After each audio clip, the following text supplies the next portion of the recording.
عشان جيت عليا في الفيديو اللي فات وقعدت تشتم وتقل ادبك كزملكاوي ان انا كنت طالع بحفل زي ما انت حفلت عليا لما اتعادلت. ها، انا حفلت عليك انت كزملكاوي بتحفل على النادي الاهلي، عايزني اعمل ايه؟ بتحفل على جماهير النادي الاهلي، طبيعي ان انا هطلع احفل عليك. ده ما فيهاش زعل. شفت ربنا عمل فيك ايه الماتش اللي بعديه على طول 3-0 وتلات اجوان، ايه علقه. الواد مايلي حط جون، حجب الواد كده وراح حاطه في ظهره، قال له تعالى كلفته كده وراح حاطط الونش اجمد.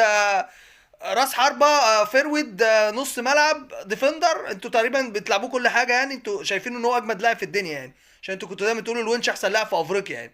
حطه وكلفته في ظهره كده وراح حاطط الجون من تحت. مين؟ عواد فاتح رجليه كده اهو، كده هو فاتحها كده وراح حاططها له ما بين رجله.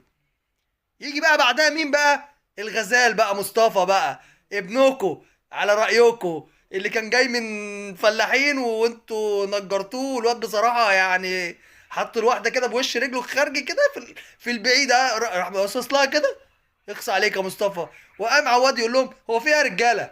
هو في ايه يا جماعة؟ احنا هنشيل النهارده كام؟ ده جونين كده حرام عليكم يعني، طب كفاية كده. يروح مردد عليه. يعني مش الغزال بقى، ده غزالين في بعض. احرف لعيب في مصر حاليا. وبصراحه حرام اللاعب ده يفضل في مصر. اقسم بالله انا بناشد المسؤولين في الاعلام وفي اتحاد الكوره، حرام ابراهيم عادل موهبه زي دي تفضل في مصر يا جماعه. عايزين يبقى عندنا مرموش وصلاح، ويبقى عندنا ابراهيم عادل، وعندنا اكتر من صلاح واكتر من مرموش بره. يا جماعه بجد حرام اللعيب ده، حرام.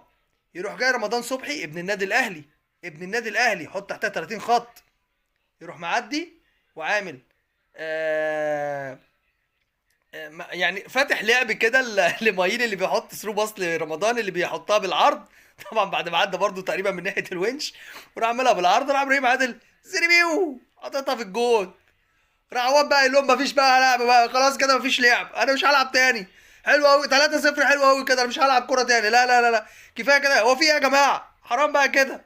فمعلش، معلش يا اخويا الزملكاوي اللي كان بيشتم، ما تشتمش تاني، عشان اللي بيشتم بيروح النار يا حبيبي. ها، 3-0 مع الرأفة. لسه ده اللي جاي اسوأ. سواد يا بلطية. استنوا الاهلي الماتش الجاي. احبكم.